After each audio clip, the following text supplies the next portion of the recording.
Good morning, wrestling fans. Welcome to PWR today, Monday morning, start of your week, September 21st. It's the, do you remember the 21st night of September? Well, that comes to tonight. And to sing along with me this morning on a Monday morning is Linda Kay. Good morning, Linda. Hey, hey, hey, Maria. Say, do you remember? Now, Yeah. granted, I'm old enough that I should know the real song, but you know why I know that song? Do you know why I know that one? Why do you then? It's on the Trolls soundtrack. Ah. But sung by Justin Timberlake. Oh, well, I'm more of the Earth, Wind, and Fire kind of gal. When I was a teenager, I was definitely more of a JT, but appreciating more of the bigger feel. But it's like deja vu. I could have sworn last week we were just talking fresh off a Packers victory. Yeah, it is like deja vu and fresh off a 40-point scoring offense. Oh, wait, that happened last week, too. Yes. It's odd. Go Pack, go. I will say this. Folks, get ready for COVID football. This is what it is. The lack of fans in a stadium, the quarterbacks can hear. They can explain what they're doing. They're not rattled. They're going to score points. Yeah, but did you catch the end of that Cowboys-Falcons game? Granted, at AT&T Stadium. They had about 20,000. That's still a lot of fans. But dude, you were at AT&T, right? Yep. I was going to say whatever WrestleMania was. I would have been 32, I believe. Yes, it was 32. Yeah, so of course they had 20,000 because that's only 1/5 of what the building holds. Mm-hmm. So, yeah, they had 20,000 spaced out. But, I mean, Lambeau Field was absolutely empty. A couple of Lambeau leaps into nothingness.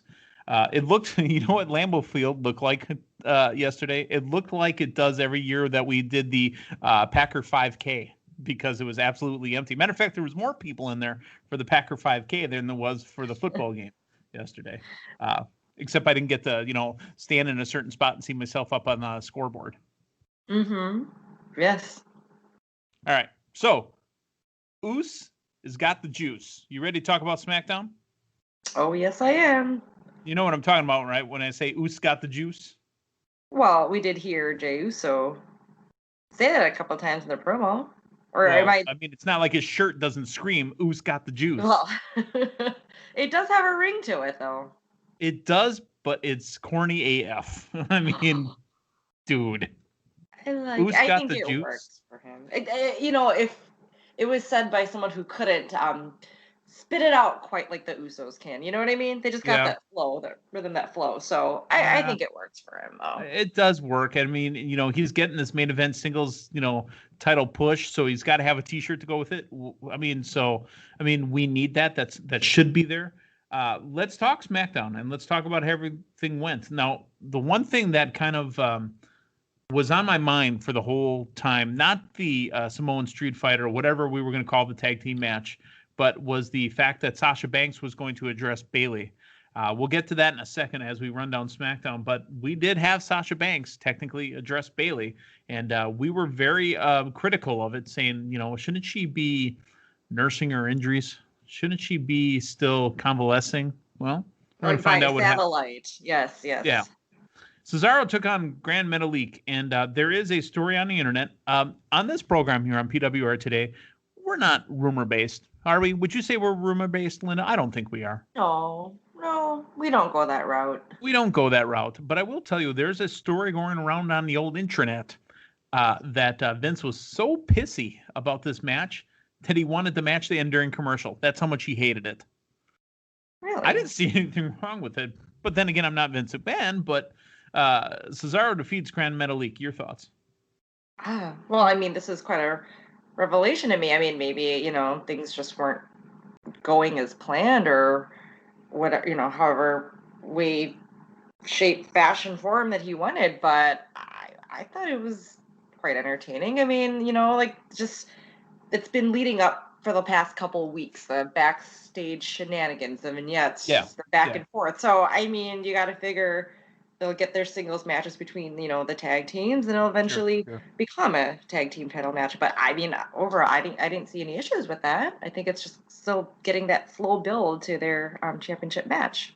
Yeah, a phrase that Matthew and I used to use when we were doing whatever, iteration of our show that we were doing, the Thursday night, Thunder or Meltdown or Monday Meltdown Mm-hmm. or Monday Mayhem or whatever the F we were doing. We used to talk about slow burns. And, wrestling audiences want it hot and fast, like a Little Caesars pizza. We got to have a slow So burn. good. Hot and ready's. Hot and ready, yep. You would think I'd know that. I used to manage a Little Caesars way back in the day. Oh. Well, I Way order a back lot in of the the day. hot and ready's, so that's how I know that. That was my nickname back in college, was Hot and Ready. Hey-o. Hey-o. But yeah, you got to have a slow burn. You got to let it build. You got to let it marinate. You got to mix all those sauces together. Mm-hmm. So we're getting somewhere. We're going to Clash of Champions with the tag team champions. It's going to be Cesaro and Shinsuke, Nakamura taking on the Lucha House Party. So it's going to happen, and they're going to be for the. I was just gonna say, there's that between the three of them in Lucha House Party. Could there be some dissension going on? It seems like they're kind of leaning toward that. I feel like that might interfere with whether they get the titles or not. Vince's, bugaboo was with this match, because there was a couple weird things going on. The duo eventually got ejected from ringside with Kalisto and Lince Dorado arguing over the right advice to give Grand Metalik going into the match. I don't know. Maybe it just didn't come off the way he had envisioned. Vince is up there in age, but his age has nothing to do with what he knows about the world of wrestling. I mean, let's be completely honest. There's a lot of cooks in that kitchen when it comes to WWE, okay, and their on-screen show. But really, it all goes through Vince, and Vince gives the yay or nay. And Vince is working every day. I mean, that dude is a machine. Honestly, I think he's a T-1000 sent to us from the future, and he's never going to die, ever. I mean, gives it all he's got. So. He gives it all he's got all the time. I mean, I love his work ethic. I mean, you're talking to a guy that tries to emulate that. I've got perfect attendance where I go to. I haven't missed a day in well over a year. I mean, that's what I do. So, I mean, I understand what Vince does. He shows up to work every day. Well, all right. So we had a moment of bliss on Friday night, and Alexa Bliss opened up to Nikki Cross on her moment of bliss, and they were interrupted by Lacey Evans. Now, Nikki Cross is the #1 contender, correct, for Bayley's Women's Championship on SmackDown? Correct, yep. They're going to be facing each other at Clash of Champions. So Nikki Cross defeats Lacey Evans. Here's the weird part about it. And again, this is the slow burn that we're getting that's working. And I guarantee you Vince is all over this segment and loves it. The slow burn that is Alexa Bliss hearing that freak the fiend or hearing some other thing that just pops her into another state of mind. She slapped the Siter Abagail on Lacey Evans.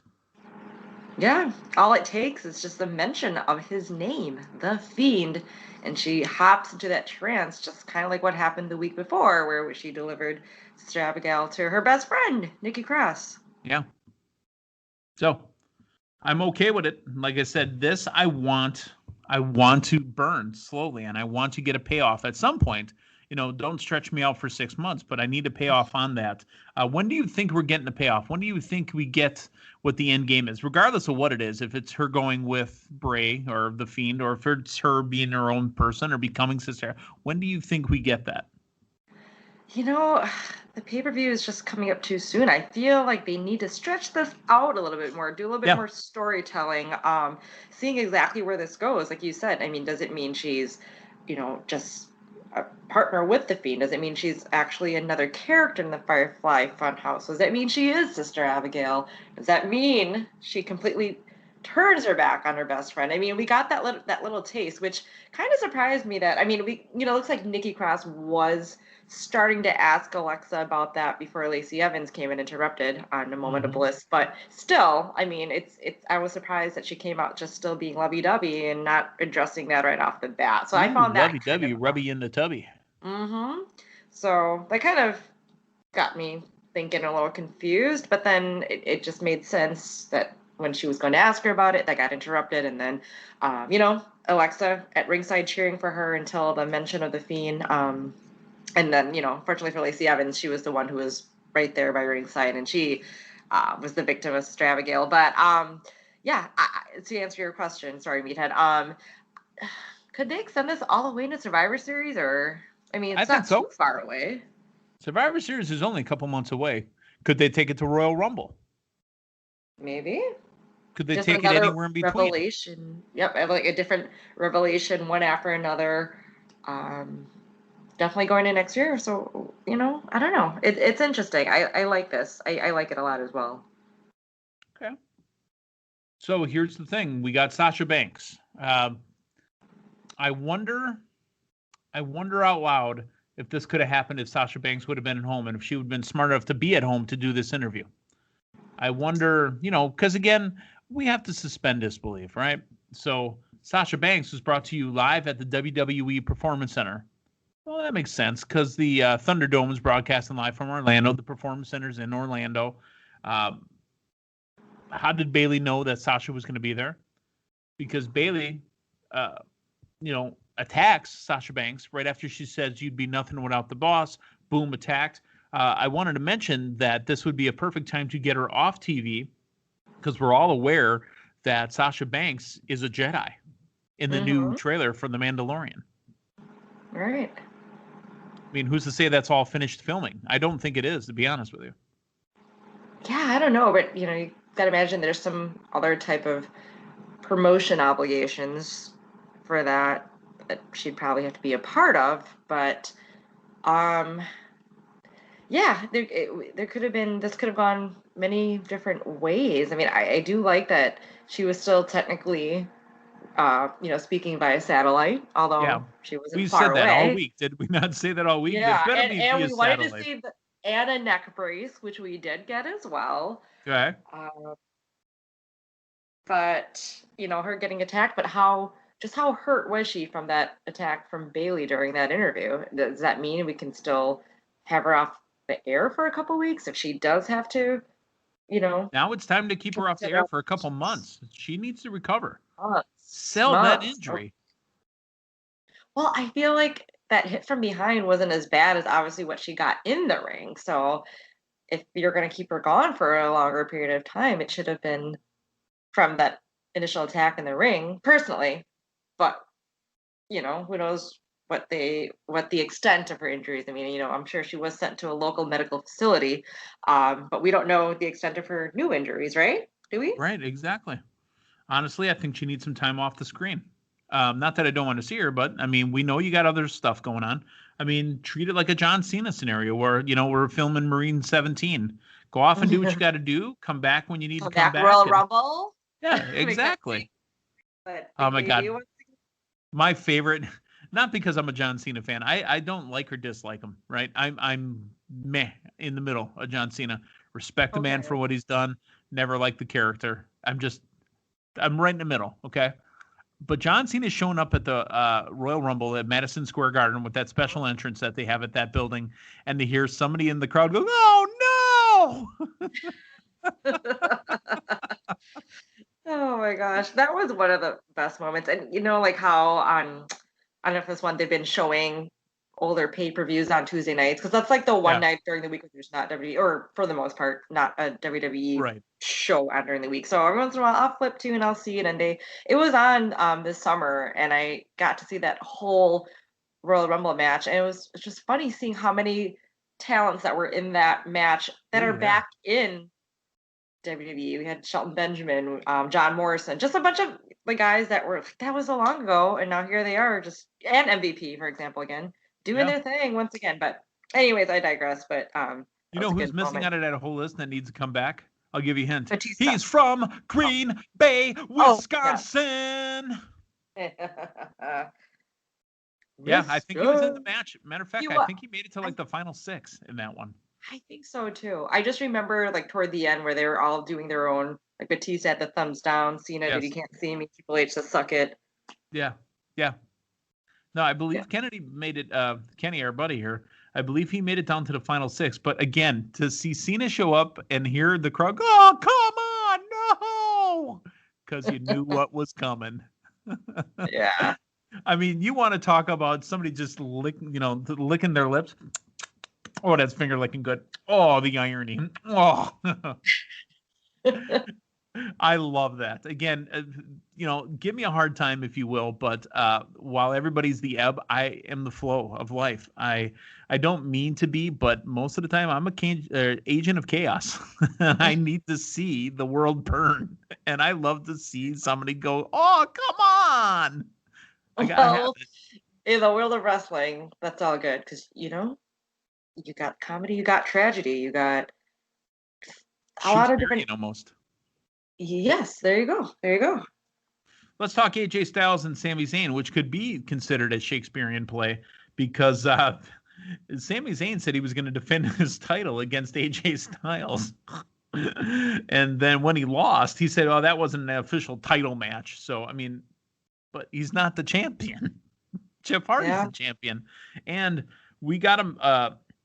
We got to mention that apparently the match at Night of Champions is going to be a triple threat ladders match for the real Intercontinental Championship, which means I'm going to get appearance points and specialty points for my boy Jeff Hardy. And he's going to end up keeping the title as well. So it's about time. We had a slow to medium burn. It's like we had the burner on the stove up to 5. It's not cold, but it's not hot either, and it's ready for that water to boil. This is perfect timing on this. Let's get the finish at Night of Champions.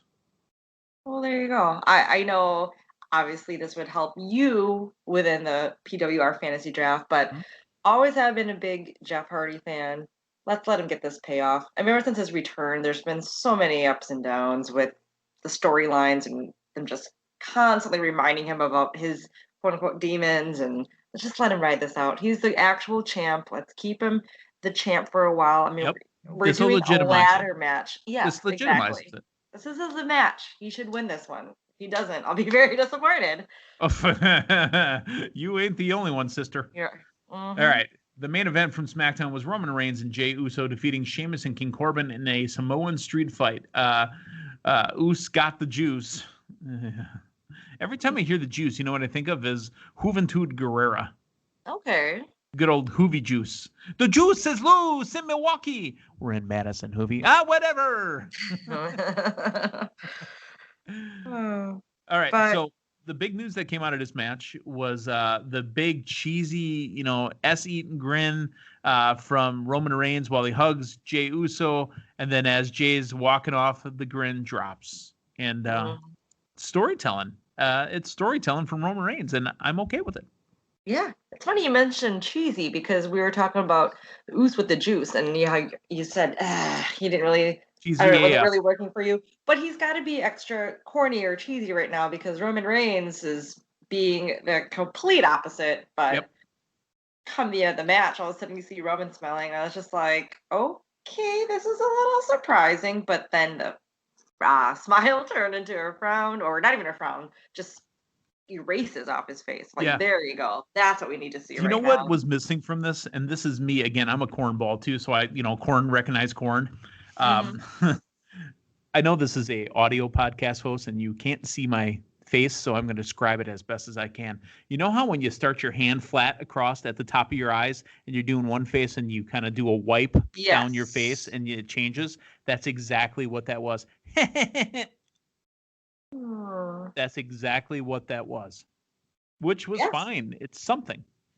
Yes, and then you saw Paul Heyman's face. I don't know if you looked, but then I did, and I just saw his face turn as well into a happier face, You know what else I came to the conclusion about why we're starting to get some of these superstars back? Because of Thunderdome. Have you thought about this? And folks, I don't know if you've thought about this either. Leave a comment, leave a on the video or on the podcast, wherever you're listening and watching to us. I wonder if now that they're in the Thunderdome, because they're in such a big building, they can social distance with personal locker rooms. That would make sense with Roman Reigns, with Sami Zayn. Yeah. Who else have coming back that we know of? Probably got everybody coming back. Yeah. COVID concerns. Yeah. I guess. Well, from the start, WWE has gone the route of avoiding or not mentioning COVID current events, whereas AEW has been very vocal about it. So I guess it hasn't come to mind to me, but that's a very great point. Yeah, it kind of came to me over the week. I'm like, you know why a guy like Roman, who is a very high risk person, and obviously with Roman being a heel now, they're not going to mention his leukemia. They just won't mention it on TV because they don't want any empathy or sympathy to go towards Roman. But with him being such high, risk, he probably only interacts with 4 to 5 people. Whoever he's working the match with, the producer of the match, and Paul Heyman, and maybe And talks his to Vince. family. And family. And that's why this first promo, or this first program, is with family. Mm-hmm. That's exactly why this is the way it is. So he's probably worked out a deal with Sheamus and with Corbin and, Heyman, and said, all right, let's just get ourselves tested right away, make sure you and I are good. And then I'm not really going to interact with anybody else. I have somebody go get my food or whatever, and that's it. Yeah. Makes a lot of sense. Makes a ton of sense. Didn't really think of it until we said it. Let's talk real quick. Raw coming up tonight. We've got a redo. It's supposed to be Drew McIntyre and Keith Lee one-on-one again, with the opportunity again for a chance at the WWE Raw Universal Championship this Sunday at Night of Champions if Randy Orton cannot make it. This looks like it's going the way of a 3-way. Because I feel Randy Orton showing up tonight. Yeah, I mean, they can't have it end the same way as it did last Monday. I mean, they didn't get to finish their match, so okay. Well, they could. I mean, I hope not. I mean, I don't hope it doesn't end the same or be interfered with in the same way, same manner. That's what I meant to say. But yeah, we gotta imagine Viper will be in the house and somehow this will become a 3-way match. I mean, that's how I'm seeing it happen too. Otherwise, why else would they have even brought Keith Lee into the stipulation anyway, or into the scenario? The other big thing coming up tonight is going to be Braun Strowman and Dabba-Kato in Raw Underground. Do you have any interest? I mean, it's only for like a minute back there. Like what's but I don't know. And where's the dancing girls? Yeah, okay. I know we kind of funny ha-ha about that at the very beginning, but the music's still there. The girls aren't. I don't know. Maybe it was just the interim Fight Club night. Sorry, Raw Underground night. But where's Ricky Rackman? Yes. Where's Ricky Rackman? Bring out the Nitro girls. Yes. Put them in the cages and then have Scott Hall and Kevin Nash come in. That'd really spice things up. No, but you can't have Braun lose this, right? He can't appear a week right before, his match coming up this upcoming weekend too. So, I don't know. I guess it's just a way to have the other stars shine and kind of get it in our radar, what they're all about. But how long will this Raw? Because look at what we got the last time. They hyped up Kevin Owens and Aleister Black. How long did that go? That wasn't even a minute. Yeah. And it seems like a lot of these matches just get interfered with anyway. It's kind of. And here's the funny thing. So the preview out on the old intranet is saying that it's Braun Strowman and the undefeated Dabba-Kato. Undefeated dude hasn't had a match. Undefeated in the Raw Underground? Or that doesn't count. Okay. I mean, I'm undefeated. Yes. I mean, I was in a Royal Rumble, but that wasn't a match, so I'm undefeated. I'm undefeated too, then. And you're undefeated too. Yes, 1-0. Coming up next week on Raw Underground, Linda Kay versus Braun Strowman. Undefeated Linda Kay. Oh, yeah. Against Waukesha County's own Braun Strowman. I think it's from Waukesha County. I don't know. But, I mean, come on, man. I mean, really? That's all I got. I mean, let's hope. I really do look forward to Night of Champions. I love seeing all the belts up for grabs. I know there's going to be a lot of points coming up with the PWR draft because all the titles will be on the line. So that means all the champions. I'm still holding 4 champions on my roster. So that means I have 4 different teams showing up. But it also means I could lose my belt 4 times too. Mm-hmm. Yeah. Tit for tat. Tit for tat. And then next week we've got NXT TakeOver where Finn Balor will be defending against somebody from the, what are they calling that? It's like the Gauntlet tournament or Gauntlet something. What did he call it? Yeah. Shenanigans was what we're going to call it until we know. Some type of gauntlet. Yep.